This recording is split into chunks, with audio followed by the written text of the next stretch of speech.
بسم اللہ الرحمن الرحیم والسماء ذات البروج والیوم الموعود وشاہد ومشہود قتل اصحاب الاخدود النار ذات الوقود اذ هم علیہا قعود وهم على ما يفعلون بالمؤمنین شہود۔ گزشتہ صورتوں میں دونوں فریقوں یعنی اچھے اور برے لوگوں کے بدلے کا بیان تھا۔ اس صورت میں کفار کی دشمنی اور مخالفت کے حوالے سے مسلمانوں کو تسلی دی ہے، اور تسلی کے بعد کفار کے لیے عذاب کی وعید کا بیان ہے۔ اس صورت میں ایک واقعے کا مختصر طور پر ذکر ہے جس کا صحیح مسلم میں تفصیلی بیان ہے۔ اس کا خلاصہ یہ ہے، کوئی کافر بادشاہ تھا، اس کے پاس ایک کاہن تھا۔ کاہن اس کو کہا جاتا ہے جو شیطانوں کے ذریعے یا نجوم یعنی ستاروں کے ذریعے کچھ مستقبل کی غیبی خبریں معلوم کر کے لوگوں کو بتائے۔ اس کاہن نے بادشاہ سے کہا کہ مجھے ایک ہوشیار لڑکا دیا جائے تو میں اسے اپنا علم سکھا دوں۔ چنانچہ ایک لڑکا تجویز کیا گیا۔ اس لڑکے کے راستے میں ایک راہب یعنی عیسائی پادری رہتا تھا۔ اس زمانے میں دین عیسوی ہی دین حق تھا، اور یہ راہب اسی پر قائم عبادت گزار تھا۔ وہ لڑکا اس راہب کے پاس آنے جانے لگا اور خفیہ طور پر مسلمان ہو گیا۔ ایک بار اس لڑکے نے دیکھا کہ شیر نے رستہ روک رکھا ہے اور مخلوق خدا پریشان ہے، تو اس نے ایک پتھر ہاتھ میں لے کر دعا کی کہ اے اللہ، اگر راہب کا دین سچا ہے تو یہ جانور میرے پتھر سے مارا جائے، اور اگر کاہن سچا ہے تو نہ مرے۔ اور یہ کہہ کر وہ پتھر مارا تو سیدھا شیر کو لگا اور وہ ہلاک ہو گیا۔ لوگوں میں شور مچ گیا کہ اس لڑکے کو کوئی عجیب علم آتا ہے۔ کسی اندھے نے سنا تو آ کر درخواست کی کہ میری آنکھیں اچھی ہو جائیں۔ لڑکے نے کہا کہ ایسا ہو سکتا ہے بشرطے کہ تم مسلمان ہو جاؤ۔ چنانچہ اندھے نے یہ بات قبول کر لی۔ لڑکے نے دعا کی اور اس کی آنکھیں ٹھیک ہو گئی اور وہ مسلمان ہو گیا۔ بادشاہ کو جب یہ باتیں پہنچی تو اس نے راہب کو، اس لڑکے کو اور اس نابینا کو گرفتار کر کے پیش کرنے کا حکم دیا۔ بادشاہ نے راہب اور اندھے کو تو قتل کرنے کا حکم دے دیا، اور لڑکے کو پہاڑ کے اوپر سے گرا دیے جانے کا حکم دیا، مگر جو لوگ اس لڑکے کو پکڑ کر لے گئے تھے وہ خود گر کر ہلاک ہو گئے، اور لڑکا صحیح سالم چلا آیا۔ پھر بادشاہ نے اسے سمندر میں غرق کرنے کا حکم دیا۔ لڑکا اس سے بھی بچ گیا، اور جو لوگ لڑکے کو لے گئے تھے وہ سب ڈوب گئے۔ پھر خود لڑکے نے بادشاہ سے کہا کہ مجھے بسم اللہ کہہ کر یعنی اللہ کا نام لے کر تیر مارو تو میں مر جاؤں گا۔ چنانچہ ایسا ہی کیا گیا اور لڑکا مر گیا۔ چنانچہ اس عجیب واقعے کو دیکھ کر ایک دم عام لوگوں کی زبان سے نعرہ بلند ہوا کہ ہم سب اللہ پر ایمان لاتے ہیں۔ بادشاہ بڑا پریشان ہوا اور ارکان سلطنت کے مشورے سے بڑی بڑی خندقیں کھدوا کر آگ سے بھروائیں، اور اعلان کرا دیا کہ جو شخص اسلام کو نہ چھوڑے گا تو اسے آگ میں جلا دیں گے۔ چنانچہ بہت سے آدمی جلا دیے گئے۔ اس صورت میں ان پر غضب الہی نازل ہونے کو قسم کے ساتھ بیان فرماتے ہیں۔ یہاں ایک سوال یہ ہوتا ہے کہ اس واقعے میں اس لڑکے نے اپنے مرنے کی تدبیر خود کیسے بتائی، حالانکہ یہ تو اپنے آپ کو ہلاک کرنا ہے جو کہ ناجائز ہے۔ اس کا جواب یہ ہے کہ لڑکے کا تدبیر بتانا یا تو اس شریعت میں جائز ہوگا یا یہ اس لڑکے کی اجتہادی غلطی ہے۔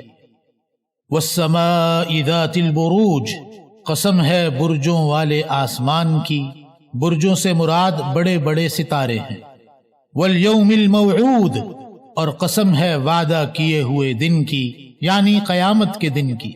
جامع ترمذی میں مرفوع حدیث ہے کہ یوم موعود یعنی جس دن کا وعدہ کیا گیا ہے اس سے مراد قیامت کا دن ہے۔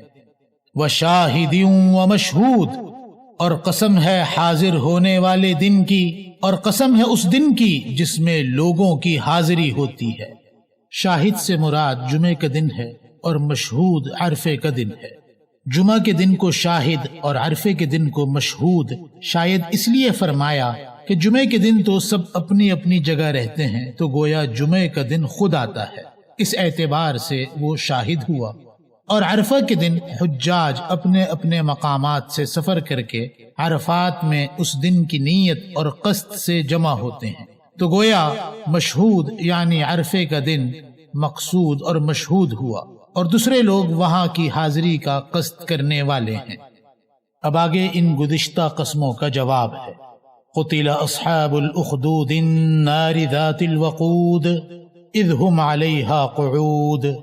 خندق والے یعنی بہت سے ایندھن کی آگ والے ملعون ہوئے جس وقت وہ لوگ اس آگ کے آس پاس بیٹھے ہوئے تھے۔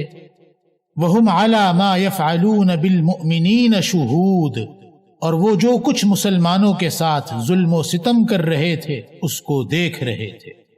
قتل اصحاب الاخدود یعنی خندق والے ملعون ہوئے۔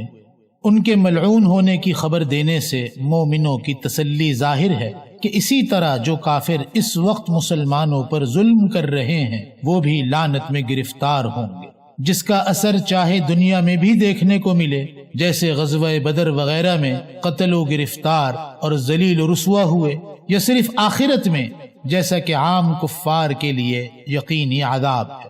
اور دشمن کے عذاب کی خبر سے تسلی ہونا ایک طبعی اور فطری بات ہے۔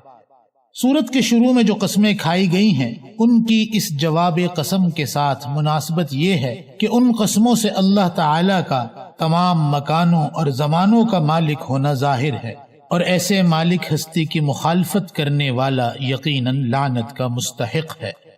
اذ ہم علیہا قعود یعنی جس وقت وہ لوگ اس آگ کے آس پاس بیٹھے ہوئے تھے۔ ان لوگوں کا بیٹھنا اس ظلم و ستم کے انتظام اور نگرانی کے لیے تھا، اور لفظ شہود میں نگرانی کے علاوہ ان لوگوں کی سنگ دلی کی طرف بھی اشارہ ہے کہ جلنے والوں کو دیکھ کر بھی انہیں رحم نہ آتا تھا، اور اسے خدا تعالی کی لعنت میں خاص دخل ہے کہ یہ سنگ دلی خدا کی لعنت کا سبب ہے۔ وما نقموا منهم الا ان يؤمنوا بالله العزيز الحميد الذي له ملك السماوات والارض، اور ان کافروں نے ان مسلمانوں میں اور کوئی عیب نہیں پایا تھا سوائے اس کے کہ وہ خدا پر ایمان لے آئے تھے جو زبردست اور حمد و ستائش کے لائق ہے، ایسا کہ اسی کی سلطنت ہے آسمانوں اور زمین کی۔ یعنی ان کافروں نے ایمان لانے پر یہ معاملہ کیا، اور ایمان لانا کوئی خطا یا جرم نہیں، تو بغیر کسی جرم اور خطا کے ان مسلمانوں پر ظلم کیا، اس لیے وہ لوگ ملعون ہوئے۔ اب آگے ظالموں کے لیے عام وعید اور مظلوموں کے لیے عام وعدہ ہے۔ واللہ علی کل شیء شہید، اللہ ہر چیز سے خوب واقف ہے، مظلوم کی مظلومیت سے بھی، چنانچہ مظلوم کی مدد کرے گا، اور ظالم کے ظلم سے بھی تو اسے سزا دے گا، چاہے دنیا میں چاہے آخرت میں۔ چنانچہ اب آگے یہی مضمون ہے۔ ان الذین فتنوا المؤمنین والمؤمنات ثم لم يتوبوا فلهم عذاب جہنم ولهم عذاب الحریق۔ جنہوں نے مسلمان مردوں اور مسلمان عورتوں کو تکلیف پہنچائی اور پھر توبہ نہیں کی تو ان کے لیے جہنم کا عذاب ہے، اور جہنم میں خاص طور پر ان کے لیے جلنے کا عذاب ہے۔ عذاب میں ہر طرح کی تکلیف داخل ہے، سانپ، بچھو، توق، زنجیریں، کھولتا ہوا گرم پانی، خون اور پیپ وغیرہ، اور ان سب میں جلنے کا عذاب بہت زیادہ سخت ہے، اس لیے یہاں اسے خصوصیت کے ساتھ بیان فرمایا۔ پیچھے ظالم کے حق میں وعید تھی، اب آگے مومنین کے حق میں وعدہ ارشاد ہے، اور ان مومنین میں مظلوم بھی شامل ہے۔ ان الذین آمنوا وعملوا الصالحات لهم جنات تجری من تحتها الانہار ذلک الفوز الکبیر۔ بے شک جو لوگ ایمان لائے اور انہوں نے نیک عمل کیے ان کے لیے جنت کے باغ ہیں جن کے نیچے نہریں جاری ہوں گی، اور یہ بڑی کامیابی ہے۔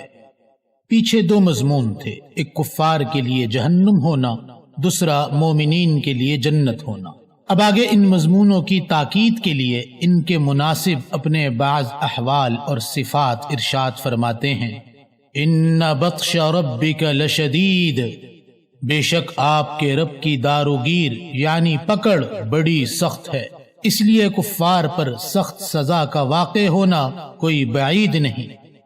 انہ ہوا یبدئ ویعید، اور نیز وہی پہلی بار بھی پیدا کرتا ہے اور دوبارہ قیامت میں بھی پیدا کرے گا۔ چنانچہ اب یہ شبہ بھی نہ رہا کہ اگرچہ پکڑ شدید ہے مگر قیامت ہی واقع نہ ہوگی، جو کہ پکڑ اور گرفتاری کا وقت ہے۔ مطلب یہ کہ اس کی پکڑ بھی سخت ہے اور اس پکڑ کا وقت یعنی قیامت بھی یقینی ہے۔ پیچھے کفار کے لیے وعید تھی، اب آگے مومنین کے لیے وعدہ ہے۔ وَهُوَ الْغَفُورُ الْوَدُودُ ذُو الْعَرْشِ الْمَجِيدُ، وہی بڑا بخشنے والا اور بڑی محبت کرنے والا اور عرش کا مالک اور عظمت والا ہے۔ چنانچہ ایمان والوں کے گناہ معاف کر دے گا اور انہیں اپنا محبوب بنا لے گا۔ اور ان دونوں صفتوں کو ثابت کرنے کے لیے اب آگے ایک اور صفت ارشاد ہے، فعال لما یرید، کہ وہ جو چاہے سب کچھ کر گزرتا ہے۔ اب آگے مومنین کی مزید تسلی اور کفار کی مزید تنبیہ کے لیے بعض خاص لوگوں کا حال بیان فرماتے ہیں جن پر غضب ہوا۔ هل اتاک حدیث الجنود فرعون وثمود، کیا آپ کو ان لشکروں کا قصہ پہنچا ہے، یعنی فرعون اور آل فرعون اور سمود کا، کہ کس طرح انہوں نے کفر کیا اور کیوں کر عذاب میں گرفتار ہوئے۔ اس سے مومنین کو تسلی حاصل کرنی چاہیے اور کفار کو ڈرنا چاہیے، مگر کفار عذاب سے بالکل نہیں ڈرتے۔ بل الذین کفروا فی تکذیب، بلکہ یہ کافر خود قرآن کو جھٹلانے میں لگے ہیں، چنانچہ عذاب کے مضمون کو بھی اور دیگر مضامین کو بھی جھٹلاتے ہیں۔ واللہ من ورائہم محیط، اور آخر کار اس کی سزا بھگتیں گے، کیونکہ اللہ ان کو ادھر ادھر سے گھیرے ہوئے ہے، اس کے قبضے قدرت اور عذاب سے بچ نہیں سکتے۔ بل هو قرآن مجید فی لوح محفوظ، اور ان کا قرآن کو جھٹلانا محض حماقت ہے، کیونکہ قرآن ایسی چیز نہیں جو جھٹلانے کے قابل ہو، بلکہ وہ ایک باعظمت قرآن ہے جو لوح محفوظ میں لکھا ہوا ہے، جس میں کسی تغیر اور تبدیلی کا احتمال نہیں، وہاں سے نہایت حفاظت کے ساتھ صاحب وحی یعنی پیغمبر کے پاس پہنچایا جاتا ہے۔ چنانچہ ایسی صورت میں قرآن کریم کو جھٹلانا بلا شبہ جہالت ہے اور عذاب کا سبب ہے۔